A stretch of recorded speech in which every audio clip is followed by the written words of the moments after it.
ಅಲ್ಲ 5,000 ರೂಪಾಯಿ ಖರ್ಚು ಮಾಡಿರೋದಕ್ಕೆ ಹಿಂಗ್ ಆಡ್ತಾ ಇದಾರಲ್ಲ ಇವರು.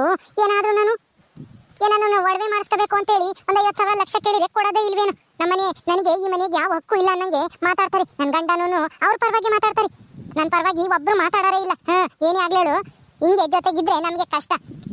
ಮೊದಲು ಈ ಮನೇನ ಭಾಗ ಮಾಡಿ ಹಂಚ್ಕೋಬೇಕು. ನಾವು ತಗೊಂಡ್ರೆ ಅವಾಗ ಯಾರು ನಮ್ಮನ್ನ ಕೇಳಂಗಿರಲ್ಲ, ನಮ್ಮ ಇಷ್ಟ ಬಂದಂಗೆ ಖರ್ಚು ಮಾಡ್ಕೊಂಡಿರ್ಬೋದು. ನನ್ನ ಗಂಡ ಬರ್ಲಿ ಇವತ್ತು, ಸರಿಯಾಗಿ ಕೇಳ್ತೀನಿ. ಒಂದು ನಾವು ಭಾಗ ಮಾಡ್ಕೋಬೇಕು, ಇಲ್ಲಾಂದ್ರೆ ನಾನು ಮನೆ ಬಿಟ್ಟು ಹೋಗ್ತೀನಿ ಅಂತ ಹೇಳ್ತೀನಿ. ಇರು. ನಾನು ಈ ಮನೆಗೆ ಬಂದಾಗಿಂದ ನೋಡ್ತಲೇ ಇದ್ದೀನಿ. ಏನಂಗೇನೆ ದೊಡ್ಡ ಮಗ ದೊಡ್ಡ ಸೊಸೆಗೆ ಮಾತ್ರ ಮರ್ಯಾದೆ ಈ ಮನೆಗೆ. ಚಿಕ್ಕ ಸೊಸೆ ಚಿಕ್ಕ ಮಗುಗೆ ಯಾವ ಮರ್ಯಾದೆನೂ ಇಲ್ಲ. ಅಲ್ಲ ನನ್ನ ಗಂಡಗಂತೂ ಇಲ್ಲ, ನಮ್ಮ ಅಣ್ಣಯ್ಯ ನಮ್ಮ ಅತ್ತಿಗೆ ಚೆನ್ನಾಗಿದೆ ಸಾಕು, ನಾವು ಚೆನ್ನಾಗಿರ್ತೀವಿ ಅಂತ ಹೇಳ್ತಾನೆ. ಅವ್ರವ್ರು ಮಾಡ್ಕೊಂಡು ಸುಮ್ಮನೆ ಆಗ್ತಾರೆ. ಆಮೇಲೆ ನಮ್ಮ ಕೈ ಚಿಪ್ ಕೊಟ್ಟರೆ ನಾವೇನ್ ಮಾಡೋದು? ನನ್ನ ಗಂಡಗಂತೂ ಬುದ್ಧಿ ಇಲ್ಲ ಅಂದ್ರೆ ನನಗೂ ಬುದ್ಧಿ ಇಲ್ಲ ಅಂತ ತಿಳ್ಕೊಂಬಿಟ್ಟವ್ರೆ. ಇವ್ರು ಆಡಿದ್ದೆ ಹಂಗೆ ಆಡಕ್ಕೆ. ಅಲ್ಲ 10,000 ರೂಪಾಯಿನಾಗ 5,000 ರೂಪಾಯಿ ಏನೋ ಖರ್ಚು ಮಾಡಿದೀನಿ, ಅದಕ್ಕೆ ನೀನೇ ತಂದು ಮನೆ ಸಾಮಾನು ತಂದು ಮನೆ ನಿಭಾಯಿಸ್ಬೇಕು ಹಂಗೆ ಹಿಂಗೆ ಅಂತ ಹೇಳ್ತೈತಲ್ಲ ನಮ್ಮ ಅತ್ತೆ. ಅದಕ್ಕೆ ನನ್ನ ಗಂಡ ಬೇರೆನೆ, ಸಪೋರ್ಟ್ ಬೇರೆ. ಏನೇನೇ ಆಗ್ಲಿ ಈ ಮನೆನ ಭಾಗ ಮಾಡ್ಬೇಕು ಅಷ್ಟೇನೆ. ಗಂಗಾ ಗಂಗಾ ಏನ್ ಮಾಡ್ತಾ ಇದೀಯ ಗಂಗಾ? ರೂಮಾಗ ಸೇರ್ಕೊಂಡು ಬಾ ಹೊರಕ್ಕೆ. ಎಲ್ಲರೂ ಊಟ ಮಾಡ್ತಾ ಇದ್ದಾರೆ, ಊಟಕ್ಕೋಸ್ಕರ ಕಾಯ್ತಾ ಇದ್ದಾರೆ. ಬಾ ಊಟ ಮಾಡೋಣ. ಇದೇನಿದು, ನನ್ನ ಹೆಂಡ್ತಿಗೆ ಇವತ್ತು ನನ್ನ ಮೇಲೆ ಸಿಟ್ಟು ಬಂದಿರಂಗಿದೆ. ಮಾತೇ ಆಡ್ತಾ ಇಲ್ಲ, ಮಾತಾಡ್ಸಿದ್ರೆ ಮುಖ ತಿರ್ಸ್ಕೊಂಡು ನಿಂತ್ಕೊಂತ ಇದ್ದಾಳಲ್ಲ. ಗಂಗಾ ಗಂಗಾ ಯಾಕೆ ಗಂಗಾ, ಏನಾಯ್ತು? ಯಾಕೆ ನೀವು ನನ್ನ ಮುಟ್ಬೇಡಿ, ದೂರ ನಿಂತ್ಕೊಳ್ರಿ. ಯಾಕೆ ಈ ಥರ ಮಾತಾಡ್ತಾ ಇದೆಯಾ? ಯಾಕೆ ಏನಾಯ್ತು? ಯಾಕೆ ಸಿಟ್ಟು ಮಾಡ್ಕೊಂಡಿದ್ಯಾ? ಯಾಕೆ ಯಾಕೆ ಅಂತ ಕೇಳ್ತಿರಲ್ಲ, ಯಾಕೆ ಅಂತ ನಿಮಗೆ ಗೊತ್ತಿಲ್ವಾ? ಅಲ್ಲ ಏನು ನಾನು 10,000 ರೂಪಾಯಿ ಕೊಟ್ಟಿರೋ ಇದ್ರಾಗೆ 5,000 ರೂಪಾಯಿ ಐಟಮ್ ತಂದು 5,000 ರೂಪಾಯಿ ಖರ್ಚು ಮಾಡಿದ್ದೀನಿ. ಅದಕ್ಕೆ ನಾನೇ ದುಡ್ಡು ತಗೊಂಬಂದು ನಾನೇ ಮನೆ ಸಾಮಾನು ತರಬೇಕು, ಇನ್ನು 15 ದಿವಸ ಸಾಮಾನು ಅಂತ ಹೇಳಿ ನಿಮ್ಮ ಅಮ್ಮನೂ ನೀವು ಹೇಳ್ಬಿಟ್ರಲ್ಲ, ಮತ್ತೆ ಸಿಟ್ಟು ಬರ್ದಂಗಿರುತ್ತಾ? ಅಲ್ಲ ಈ ಮನೆ ಸೊಸೆಯಾಗಿ ನನಗೆ 5,000 ರೂಪಾಯಿ ಖರ್ಚು ಮಾಡೋಕ್ಕೂ ಸ್ವಾತಂತ್ರ್ಯ ಇಲ್ವೇನ್ರಿ? ಮತ್ತೆ ಮನೆ ಖರ್ಚಿಗೆ ಅಂತ ಕೊಟ್ಟಿದ್ದ ದುಡ್ಡನಾಗೆ ನೀನು ಪರ್ಸ್ನಲ್ ಖರ್ಚು ಮಾಡ್ಕೊಂಡ್ರೆ ಮತ್ತೆ ಇನ್ನೇನು ಮಾಡ್ತಾರೆ ಹೇಳು ಗಂಗಾ? ನಿನಗೆ ನಾನೇ ಕೊಟ್ಟಿದ್ದೆ ತಾನೇ ಖರ್ಚಿಗೆ ಎಷ್ಟೊಂದು ದುಡ್ಡ? ಅದನ್ನೆಲ್ಲ ಖರ್ಚು ಮಾಡಿಬಿಟ್ಟು ಅಮ್ಮ ಕೊಟ್ಟಿರೋ ಮನೆ ಖರ್ಚಿನ ದುಡ್ಡನ್ನು ನೀನು ಖರ್ಚು ಮಾಡಿದ್ಯಲ್ಲ. ಏನು ತಗೊಂಡೆ, ಏನು ಇದು ಮಾಡಿದೆ? ಏನೋ ತಗೊಂಡೆ. ಅಲ್ಲ ನಮಗೆ ಅಷ್ಟೊಂದು ಸ್ವಾತಂತ್ರ್ಯ ಇಲ್ವಾ? ಇಷ್ಟು ದೊಡ್ಡ ಮನೆ, ಇಷ್ಟು ದೊಡ್ಡ ಸಾಹುಕಾರರು ಅಂತ ಹೇಳ್ತೀರಾ, ಆದ್ರೆ ಸೊಸೆ ಒಂದು 5,000 ರೂಪಾಯಿ ಖರ್ಚು ಮಾಡಿರೋದಕ್ಕೆ ಲೆಕ್ಕ ಕೇಳ್ತಿರಲ್ರಿ. ನಿಮ್ಮ ಅಮ್ಮನೂ ಹಂಗೇನೆ, ನೀವು ಅವ್ರ ಪರವಾಗಿ ಮಾತಾಡ್ತಿರಲ್ಲ. ಅದೆಲ್ಲ ಬೇಕಾಗಿಲ್ಲ ನನಗೆ, ಇದೆಲ್ಲ ಆಗಲ್ಲ, ಯಾರು ನನ್ನ ಪ್ರಶ್ನೆ ಮಾಡಂಗಿಲ್ಲ. ಅಯ್ಯೋ, ಈ ಮನೆ ಸೊಸೆ ಅಂದಮೇಲೆ ಕೇಳ್ತಾರೆ. ಹಂಗಂತ ಹೇಳಿ ಅದನ್ನೇ ತಪ್ಪು ಅಂತ ಹೇಳೋಕ್ಕಾಗುತ್ತಾ ಗಂಗಾ? ಸುಮ್ಮನೆ ಬಾ, ಈಗ ಊಟ ಮಾಡೋಣ. ಅದಕ್ಕೋಸ್ಕರ ಸಿಟ್ಟು ಮಾಡ್ಕೊಂಡ್ರೆ ಏನು ಪ್ರಯೋಜನ ಇಲ್ಲ. ನೆಕ್ಸ್ಟ್ ಮಂತು ನಾನೇ ನಿನಗೆ ಒಂದು 2,000 ರೂಪಾಯಿ ದುಡ್ಡು ಕೊಡ್ತೀನಿ, ಬೇಕಾದ ಏನಾದರೂ ತಗೊಂಬೈತೆ. ಹೌದೌದು, ಒಂದು ತಿಂಗಳು ತಕ್ಕ 1,000 2,000 ಇಟ್ಕೊಂಡೆ ಖರ್ಚು ಮಾಡ್ತೀನಿ ಹೇಳ್ರಿ. ನನಗೆ ಇದೆಲ್ಲ ಇಷ್ಟ ಆಗಲ್ಲ. ನಾನು ಇನ್ನೊಬ್ರು ಕೈ ಕೆಳಗೆ ಇರೋಕ್ಕೆ ಇಷ್ಟಪಡಲ್ಲ ಕಣ್ರಿ. ಅಂದರೆ ಕೈ ಕೆಳಗಿರೋಕ್ಕೆ ಇಷ್ಟಪಡಲ್ಲ ಅಂದರೆ ಏನು? ಇದೇನೇನು ಯಾವುದೋ ಕಂಪ್ನಿಗೆ ಕೆಲಸ ಮಾಡ್ತಾ ಇದೆಯಾ? ನಮ್ಮಮ್ಮ ನಮ್ಮಪ್ಪ ಏನೋ ಬಾಸ್ ಅನ್ನೋ ಥರ ಮಾತಾಡ್ತಾ ಇದೆಯಲ್ಲ. ಅವರು ನಿನಗೆ ಅತ್ತೆ ಮಾವ ಆಗಬೇಕು ತಾನೆ, ಅವ್ರ ಸೇವೆ ಮಾಡ್ಕೊಂಡು ಇರಬೇಕು ಅಷ್ಟೇನೆ. ಅವರೇನೇನು ನಿನಗೇನು ಅಷ್ಟೊಂದೇನಾದರೂ ಹಿಂಸೆ ಕೊಡ್ತಾ ಇದ್ದಾರಾ? ಇಲ್ಲ ತಾನೇ? ಅದೆಲ್ಲ ಬೇಕಾಗಿಲ್ಲ. ಒಟ್ಟಿನಲ್ಲಿ ನನ್ನ ಯಾರನ್ನ ಅದು ಮಾಡು ಇದು ಮಾಡು, ಅಷ್ಟು ಖರ್ಚು ಮಾಡಬೇಡ ಇಷ್ಟು ಖರ್ಚು ಮಾಡಬೇಡ, ಅದು ದುಡ್ಡು ಯಾಕೆ ಅದು ಯಾಕೆ ಇದು ಯಾಕೆ ಅಂತ ಪ್ರಶ್ನೆ ಮಾಡಬಾರ್ದು ಅಷ್ಟೇನೆ. ಅದಕ್ಕೆ ನಾನು ನಿರ್ಧಾರ ಮಾಡಿದ್ದೀನಿ, ಅದಕ್ಕೆ ನೀವು ಒಪ್ಕೋಬೇಕು ಅಷ್ಟೇ. ಏನು ನಿರ್ಧಾರ ಮಾಡಿದ್ಯಾ? ಅದೇನು ಅಂತ ಹೇಳು, ಪರವಾಗಿಲ್ಲ ನಾನು ಕೇಳಿಸ್ಕೊಂತೀನಿ. ಅದನ್ನ ಹೇಳಿದ್ರೆ ನೀವು ಒಪ್ಕೋಬೇಕು ಅಷ್ಟೇನೆ. ಇಲ್ಲಾಂದ್ರೆ ನಾನಂತೂ ನಿಮ್ಮ ಜೊತೆಗಿರಲ್ಲ ಅಷ್ಟೇ. ಅಯ್ಯೋ ಗಂಗಾ, ಮೊದಲು ಹೇಳು ಅದೇನು ಅಂತನ, ಒಪ್ಕೊಳ್ಳೋದೇ ಬಿಡೋದಂತ ಆಮೇಲೆ ಯೋಚನೆ ಮಾಡೋಣ. ಸುಮ್ಮನೆ ಇಷ್ಟು ಚಿಕ್ಕ ವಿಷಯಕ್ಕೆಲ್ಲನ ಯಾಕೆ ಸುಮ್ಮನೆ ಮನೆ ಬಿಟ್ಟು ಹೋಗೋ ಅಂತ ಮಾತಾಡ್ತೀಯ? ಯಾಕೆ ನನ್ನ ಲವ್ ಮಾಡಿ ತಾನೇ ನೀನು ಮದುವೆ ಆಗಿದ್ದು? ಇಷ್ಟು ಚಿಕ್ಕ ವಿಷಯಕ್ಕೆ ಈ ಥರ ಕೋಪ ಮಾಡ್ಕೊಂತಾರ? ಅದೇನು ಅಂತ ಹೇಳು. ಏನು ನಿನಗೆ ಈಗ ಅಮ್ಮ ಈಗ ಕೆಲಸ ಮಾಡ್ತಾ ಇದೆಯಲ್ಲ, ಅದಕ್ಕೆ ತೊಂದರೆ ಆಗ್ತಾ ಇದೆಯಾ? ಅಡುಗೆ ಕೆಲಸ, ಮನೆ ಕೆಲಸ, ಅದು ಇದು ಅಂತೇಳಿ. ಈಗ ಅತ್ತಿಗೆಗೆ ಸ್ವಲ್ಪ ಅಣ್ಣನ ನೋಡ್ಕೊಂಬ ಅಂತ ಕೆಲಸ ಐತೆ, ಅದಕ್ಕೆ ಅವ್ನು ಆಗೋವರೆಗೂ ನೀನೇ ಮನೆ ಕೆಲಸ ಮಾಡು ಅಂತ ಹೇಳಿದ್ದಾರೆ ಅಮ್ಮ. ಅದಕ್ಕೋಸ್ಕರ ಇಷ್ಟೊಂದು ಸಿಟ್ಟು ಮಾಡ್ಕೊಂಬದ? ಅಯ್ಯ ಬಿಟ್ಟಾಕು, ಬಾ ಹೋಗೋಣ ಊಟಕ್ಕೆ.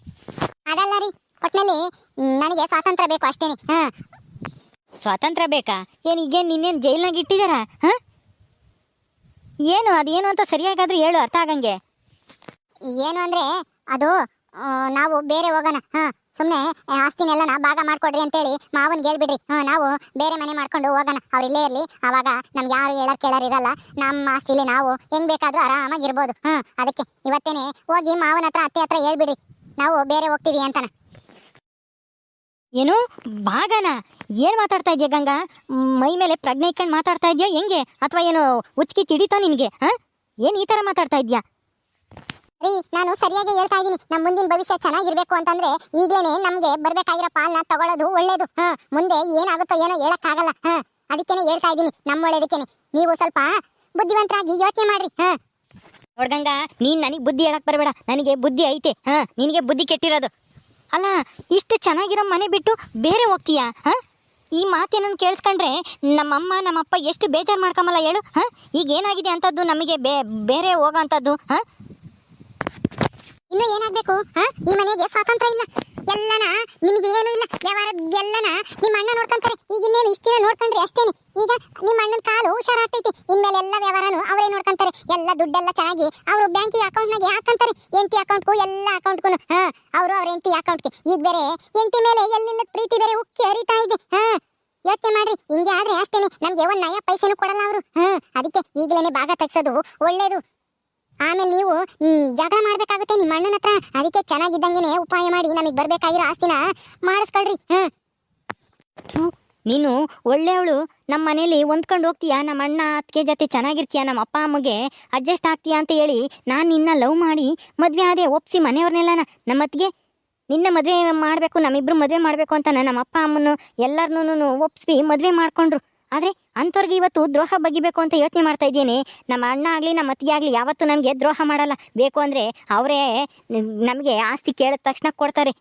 ಬೇಕು ಅಂದರೆ ನೀವು ಯಾವ್ದು ತಗೊಂತೀರ ಅದನ್ನು ತಗೊಂಡು ಬಿಟ್ಟು ನಮಗೆ ಕೊಡ್ರಪ್ಪ ಅಂತಾರೆ. ಆದರೆ ನೀನು ಈ ಥರ ಆಸ್ತಿ ಭಾಗ ಮಾಡು ಅಂತ ಕೇಳ್ತೀಯ ಅಂತ ನನಗಂತೂ ಗೊತ್ತಿಲ್ಲ. ಅವರೆಷ್ಟು ಬೇಜಾರು ಮಾಡ್ಕೊಂಬಲ್ಲ ಹೇಳು.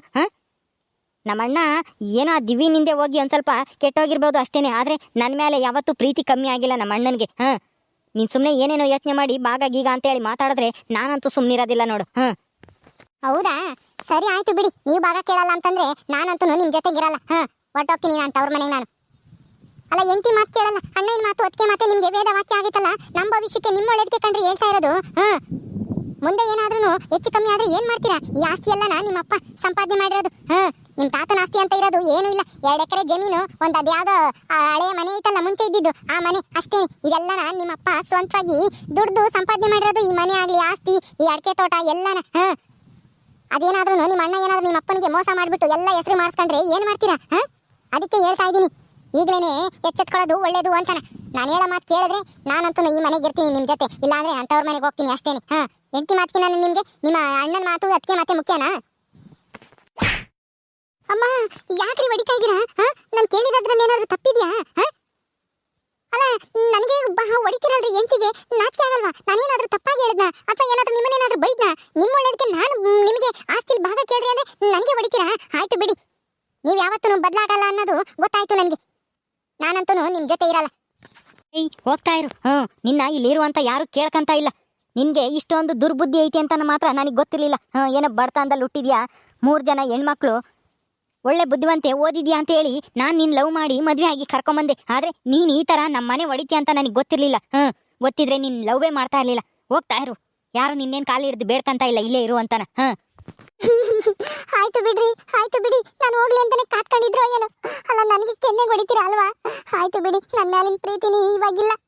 ಅವಾಗ ಎಷ್ಟು ಅಲ್ದು ನಾನು ಬೇಡ ಅಂದ್ರೂ ನೀವು ಲವ್ ಮಾಡಿ, ಇಲ್ಲ ನಾನು ನಿನ್ನ ಮದುವೆ ಆಗ್ತೀನಿ, ಮನೆಯವ್ರನ್ನೆಲ್ಲ ಒಪ್ಪಿಸ್ತೀನಿ ಅಂತ ಹೇಳಿ ಒಪ್ಪಿಸಿ ಮದುವೆ ಆಗಿ ಇವಾಗ ಮನೆ ಬಿಟ್ಟು ಹೋಗು ಅಂತ ಹೇಳ್ತಾ ಇದ್ದೀರಾ? ಕೆನ್ನೆ ಹೊಡಿತೀರಾ? ಆಯ್ತು, ನಾನು ಹೊರಟೋಗ್ತೀನಿ ನಮ್ಮ ತವ್ರ ಮನೆಗೆ. ಆಮೇಲೆ ನಿನಗೆ ನನ್ನ ಬೆಲೆ ಏನು ಅಂತ ಅರ್ಥ ಆಗುತ್ತೆ. ನೀನು ನ್ಯಾಯವಾಗಿ ಇರಂಗಿದ್ರೆ ಇರು, ಇಲ್ಲಾಂದ್ರೆ ಹೋಗ್ತೀನಿ ಅಂತ ಹೇಳಕ್ ಹೋಗ್ಬೇಡ. ಹೋಗ್ತಾ ಇರು. ನಾನೇನೇನು ನೀನು ಇಲ್ದೇ ಇದ್ರೆ ನನಗೂ ಜೀವನ ಮಾಡೋದು ಹೆಂಗೆ ಅಂತ ಗೊತ್ತೈತೆ. ಹೋಗು. ಮನೆ ಹೊಡೆಯೋಕೆ ಕೆಲಸ ಮಾಡ್ತಾ ಇದೆಯಲ್ಲ ನೀನು. ನಿನ್ನಂತಾಳು ಇನ್ನು ಈ ಮನೆಯಾಗಿದ್ರೆ ಇನ್ನು ಏನೇನು ಅನಾಹುತ ಆಗ್ತಾವೋ ಏನು ಕತ್ತೀಯೋ. ಲವ್ ಮಾಡಿ ಮದುವೆ ಆಗಿದ್ಕೆ ಒಳ್ಳೆ ಬಹುಮಾನನೇ ಕೊಟ್ರು ಬಿಡ್ರಿ. ಇವಳ ಮನಸ್ಸಲ್ಲಿ ಇಷ್ಟು ಕೆಟ್ಟ ಬುದ್ಧಿ ಐತೆ ಅಂತ ನನಗೆ ಗೊತ್ತೇ ಆಗಲಿಲ್ಲ. ಬಡವ್ರ ಮನೆ ಹೆಣ್ಮಗಳು ಕಷ್ಟ ಸುಖ ಅರ್ಥ ಮಾಡ್ಕೊಂಡಿರ್ತಾಳೆ ಅಂತೇಳಿ ಮದುವೆ ಮಾಡ್ಕೊಂಡ್ರಿ. ಆದರೆ ಆಸ್ತಿ ನೋಡಿದ ತಕ್ಷಣ ಇವಳಿಗೂ ಆಸೆ ಬಂತು ಅನಿಸುತ್ತೆ. ಅದಕ್ಕೆ ಹೇಳೋದು, ಬಡತನಕ್ಕೂ ಅಹಂಕಾರಕ್ಕೂ ಸಂಬಂಧ ಇಲ್ಲ ಅಂತಾನ. ಎಷ್ಟೋ ಜನ ಶ್ರೀಮಂತರು ಮನೆ ಹೆಣ್ಮಕ್ಳು ಹೊಂದ್ಕೊಂಡು ಸಂಸಾರ ಮಾಡ್ತಾರೆ, ಎಷ್ಟೋ ಜನ ಬಡವ್ರ ಮಕ್ಳು ಆ ಥರ ಇರ್ತಾರೆ. ಆದರೆ ಎಲ್ಲ ಬಡವರು ಒಳ್ಳೆಯವರಾಗಿರಲ್ಲ, ಎಲ್ಲ ಶ್ರೀಮಂತರು ಕೆಟ್ಟವರಾಗಿರಲ್ಲ ಅಂತ ಹೇಳೋದು ಇದಕ್ಕೇನೆ. ಈ ಮದುವೆ ಮುಂಚೆ ಹೆಂಗಿದ್ಲು, ಆದರೆ ಮದುವೆ ಆದಮೇಲೆ ಯಾಕೆ ಇಷ್ಟೊಂದು ಬದಲಾದ್ಲೋ ಏನೋ ಈ ಗಂಗಾ. ತವ್ರ ಮನೆಗೆ ಹೋಗ್ಲಿ, ಅವಾಗಾದ್ರೂ ಬುದ್ಧಿ ಬರುತ್ತೆ ಇವಳಿಗೆ. ಅಲ್ಲ, ಅಷ್ಟು ಒಳ್ಳೆಯವಳಾಗಿದ್ಲು, ಇವಳಿಗೆ ಯಾಕಿಂತ ದುರ್ಬುದ್ಧಿ ಬಂತಪ್ಪ. ಓಕೆ ಸ್ನೇಹಿತರೆ, ಈ ವಿಡಿಯೋನ ಇಲ್ಲಿ ಮುಗಿಸ್ತಾ ಇದೀವಿ. ಈ ಕಥೆಯನ್ನು ಮುಂದುವರಿಯುತ್ತೆ. ನಿಮ್ಮೆಲ್ಲರಿಗೂ ವಿಡಿಯೋ ಇಷ್ಟ ಆದರೆ ಲೈಕ್ ಮಾಡಿ, ಶೇರ್ ಮಾಡಿರಿ. ಹಾಗೆ ಇನ್ನೂ ಯಾರ್ಯಾರು ನಮ್ಮ ಚಾನಲ್ ಸಬ್ಸ್ಕ್ರೈಬ್ ಮಾಡ್ಕೊಂಡಿಲ್ಲ ದಯವಿಟ್ಟು ಸಬ್ಸ್ಕ್ರೈಬ್ ಮಾಡ್ಕೊಳ್ರಿ. ಮುಂದಿನ ವಿಡಿಯೋದಲ್ಲಿ ಸಿಗ್ತೀವಿ. ನಮಸ್ಕಾರ.